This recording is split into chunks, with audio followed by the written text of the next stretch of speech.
معلش اسمحوا لي اقف عشان ما ننامش، بس عشان ده تغيير الوقت كده اول يوم لازم الواحد يبقى مصحصح يعني. بسم الله والابن والروح القدس اله واحد امين. ما بنقول الزواج المسيحي، يعني ايه الزواج المسيحي؟ اولا انتوا عايزين عربي ولا انجليزي؟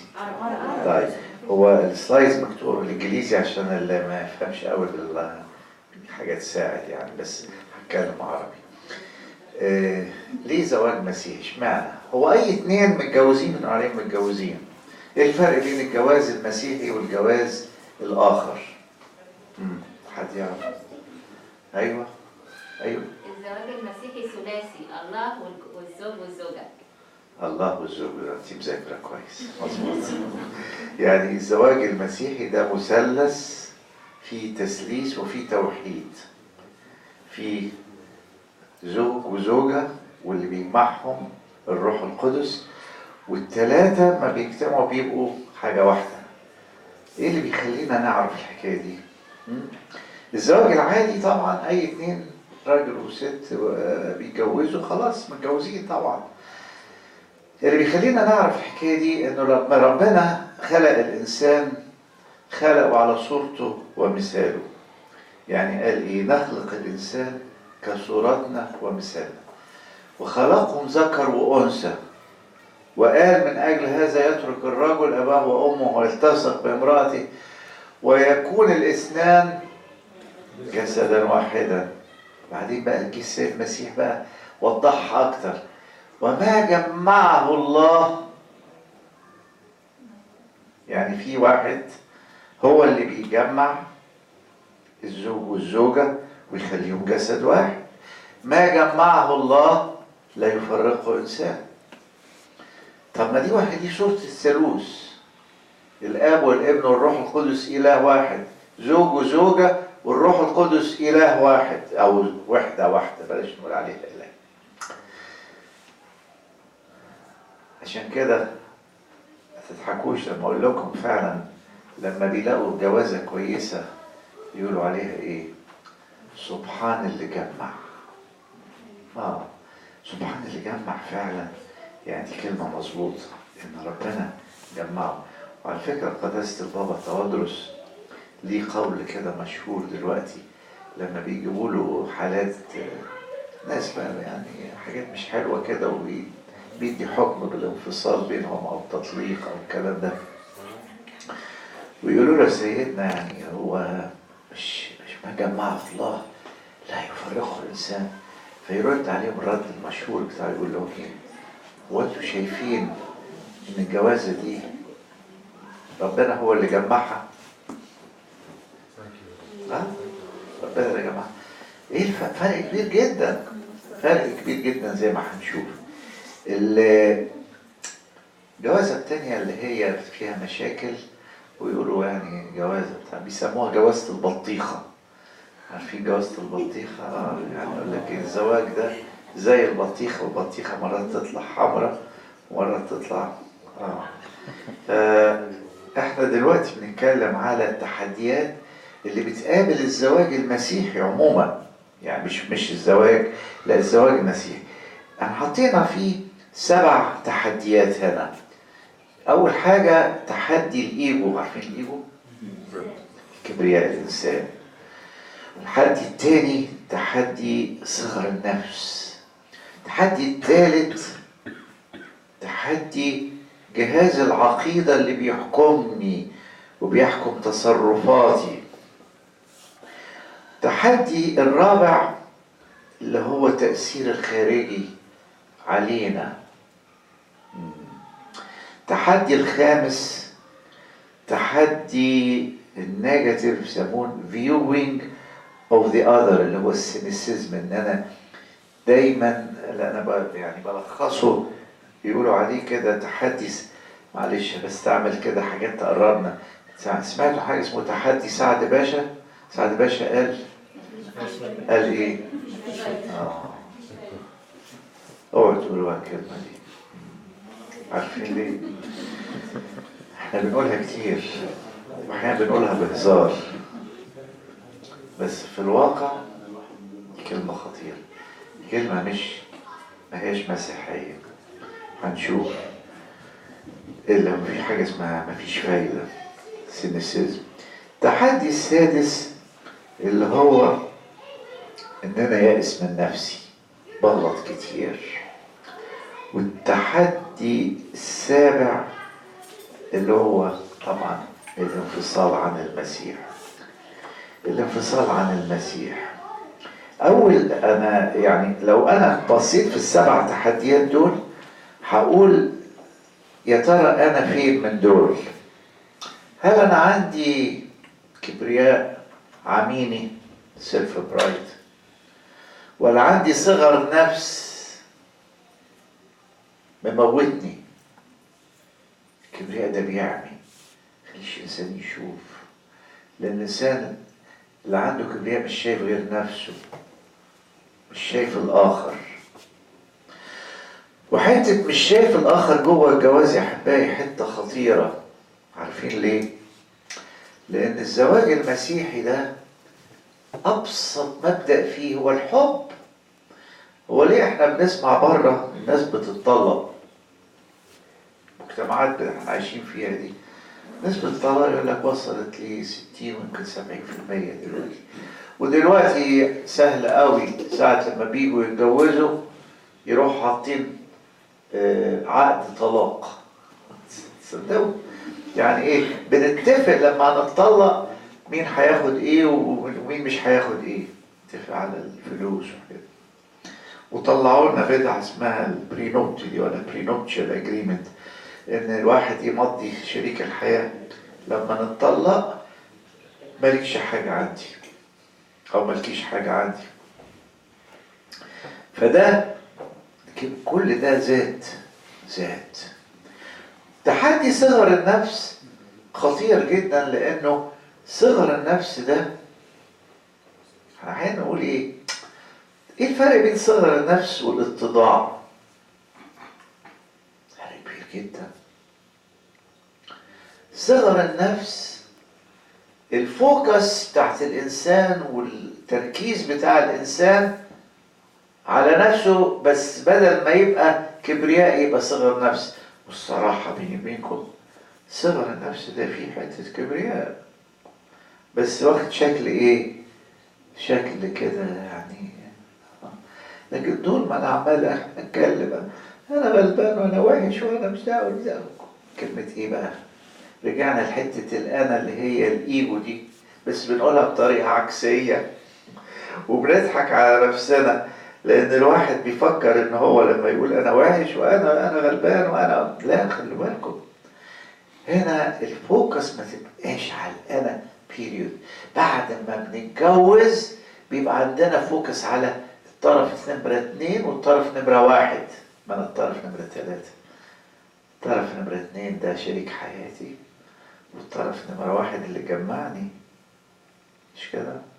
اللي جمعني ده وجابنا مع بعض، خلانا نحب بعض ونقدر بعض ونحترم بعض. الطرف ده أحبائي هو الايه المهم جدا، وبيقول لي خلي الفوكس عليا لان انا اللي جمعتكم وانا اللي هخليكم تفضلوا مع بعض. والجوازه تبقى جوازه العمر، حب العمر. الحب يزيد والصداقه تزيد والارتباط يزيدوا مع الوقت. شوفوا ازاي. نمرة 3 بقى البيليف سيستم ده اللي هو جهاز العقيدة بتاعي اللي بيخليني ريجيد، حنبلي، بيرفكشنست. انا صح، هي فيها حتة كبرياء شوية بس، لكن الطريقة اللي انا بستعملها طريقة ان انا ماشي حسب القواعد 100%.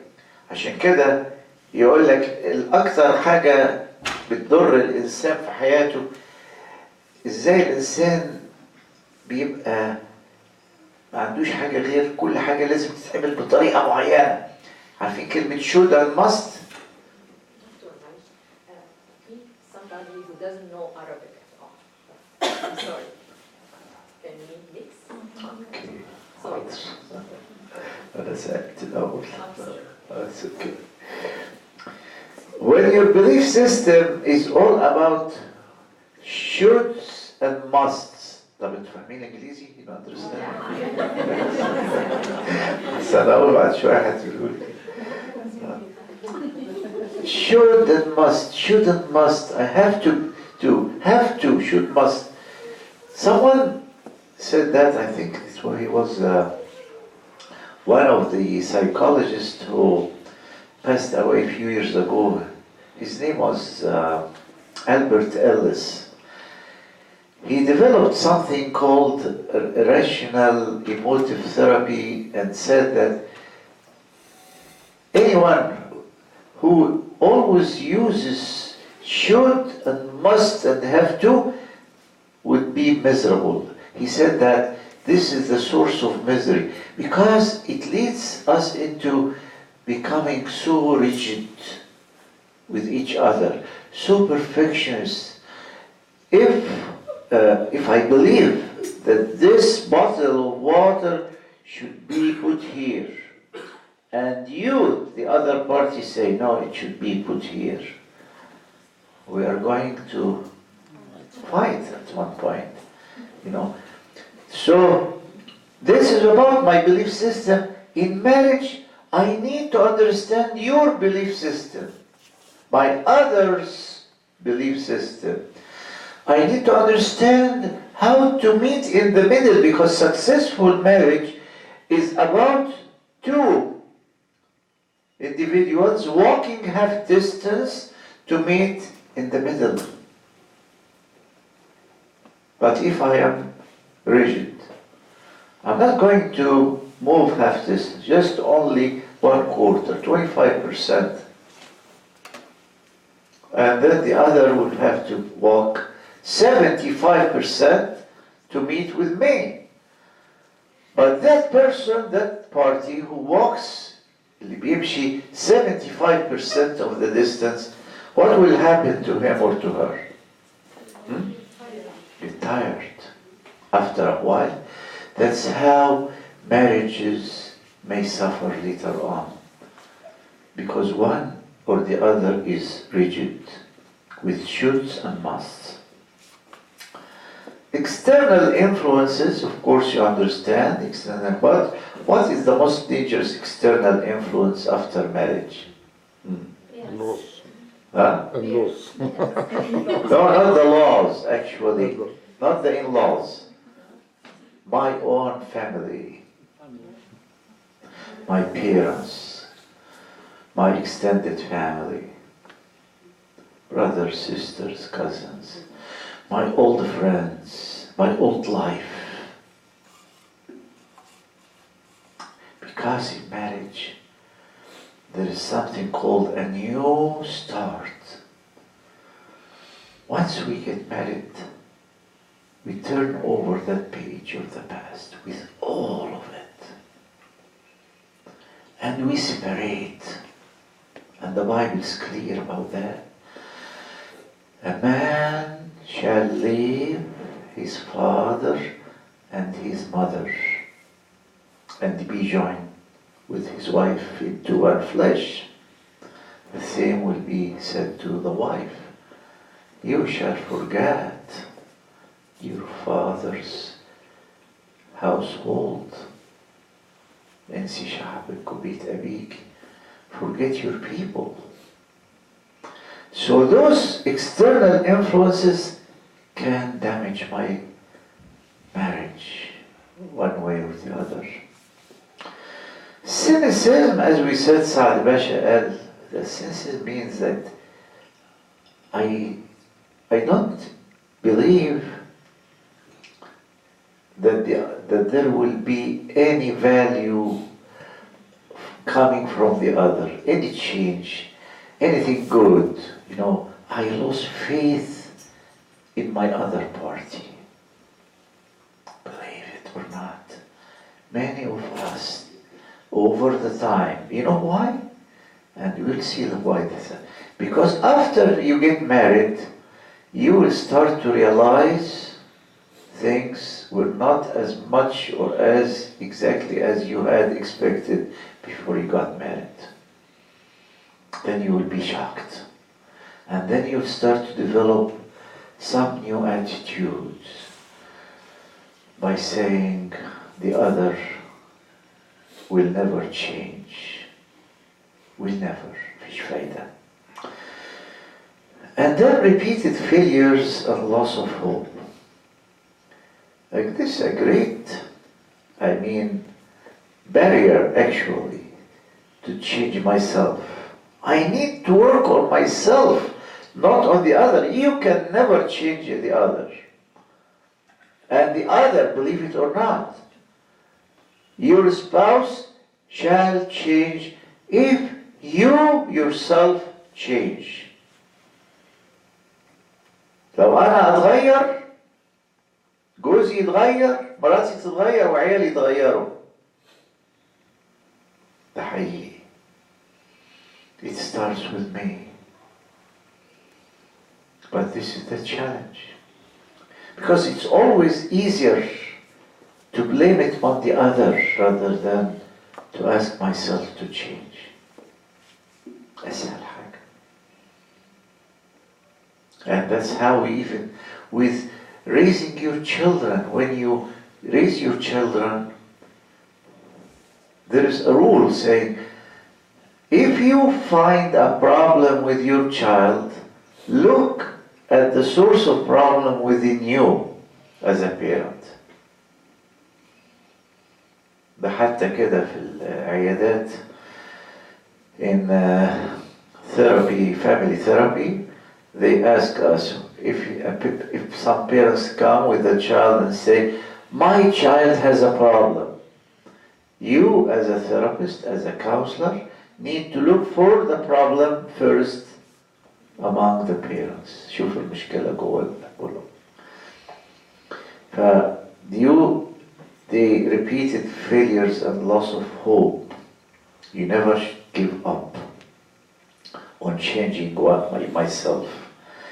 And separation from Christ, of course, that's number one, and number 7, number million.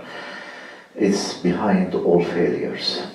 Merry marriages, fact or fantasy?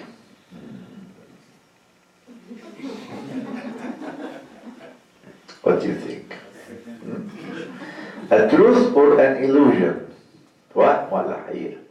هل فعلا في حاجة اسمها merry marriage?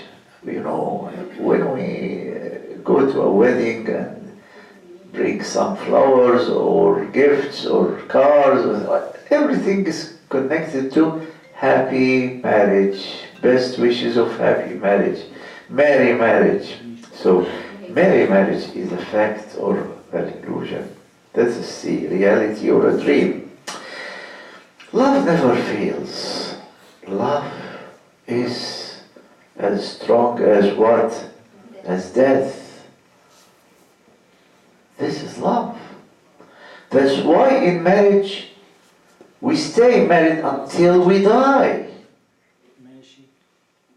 One or the other would die. We are still bonded. And you know,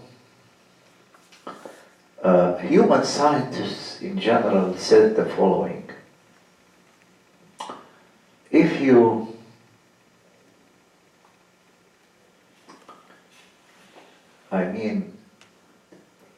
can measure the impact of stress on any human being. You know stress, عارفين كلمة stress؟ الضغط العصبي. How would you grade stress in human life? So they said, well, let us give 100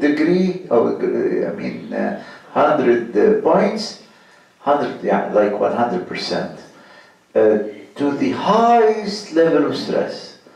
Then number 2 would take 75%.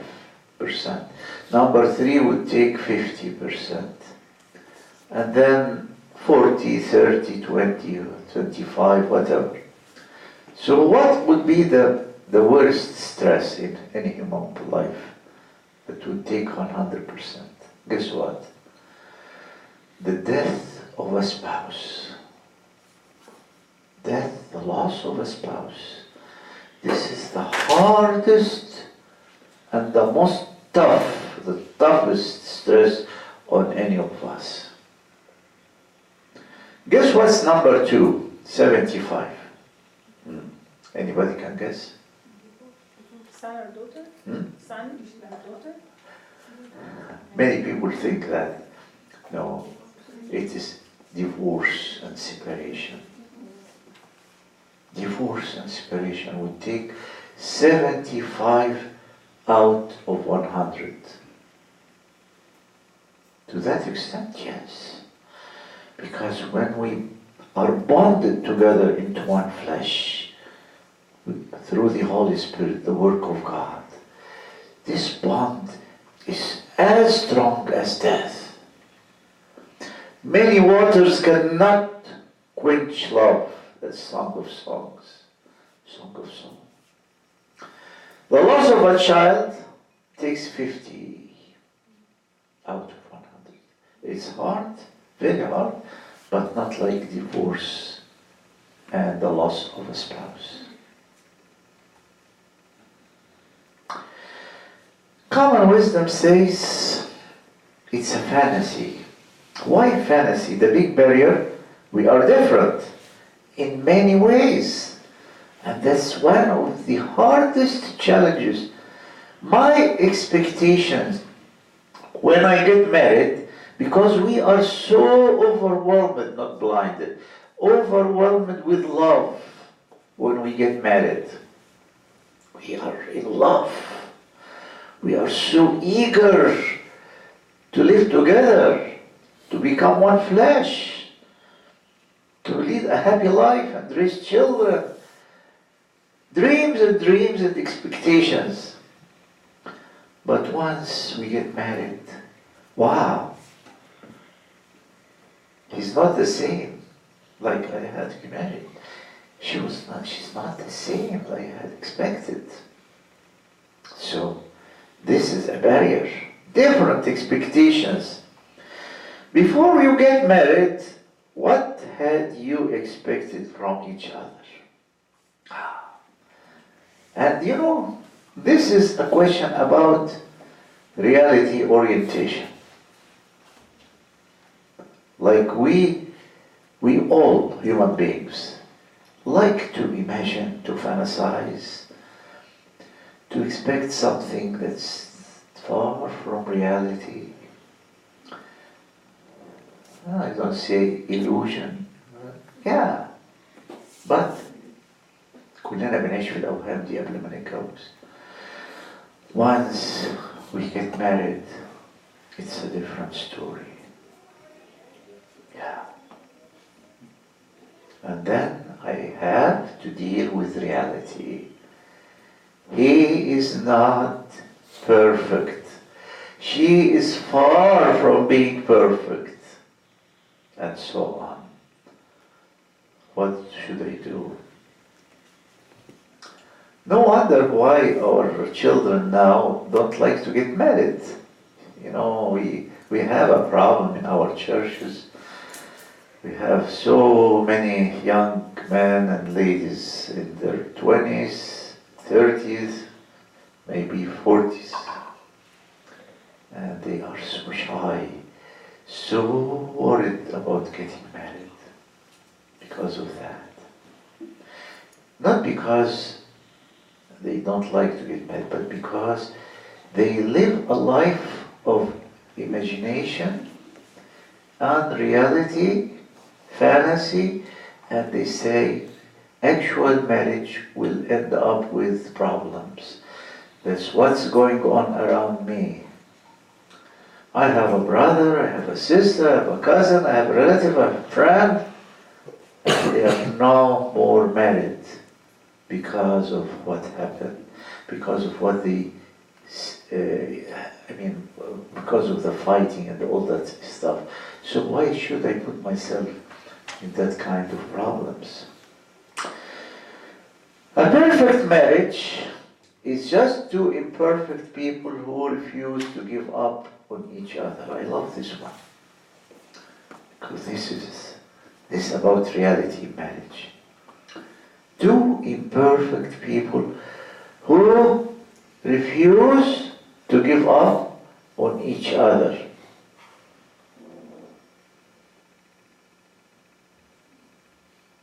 So, this is a major challenge that I have deep hope that the other will change. And he will change or she will change when I change myself. That's why the second one is about giving up on the, probably I missed that, who refuse to give up on each other or on themselves. Don't never give up. You shall never give up. This is the journey of togetherness, a journey of company and companionship. Your companion is not perfect. You are not either. Why should we give up? We need to fight. We need to have faith in each other. Faith in God who changes me. Very important. List of fantasy expectations. My spouse should be exactly like me. Truth or lie? Never. That's how God brings us together. Why don't we get married to our sisters or our brothers? Doesn't work that way. Because in God's plan that we marry someone who is different, not like me. And in our differences, we integrate. في الاختلاف يوجد تكامل. عارفين نظرية التفاضل والتكامل زمان. Differentiation, integration and differentiation. We find integrity in our differences. So this is a big fantasy. I can leave if we can't resolve conflicts. This is the spirit of failure. And God, thank you, Lord, God has never granted us the spirit of failure. Allah لم يعطينا روح الفشل. But the spirit of what? Success. Power, strength, wisdom, patience. Number 3, I can keep my old stuff after marriage. That's another challenge. Life as a single is not like life as a married person. This is very common among young marriages today, among our children and grandchildren, that they like to get married, but one condition: I will keep my old stuff. Doesn't work. Marriage is about the cross, about love, about giving, about sacrificing for the other. With the old stuff means that I'm stuck with myself, my own desires, my own hobbies, because I love them more than anybody else. Then I don't understand what's meant by Christian marriage. Sex after marriage is just a legitimate extension of what I used to do before.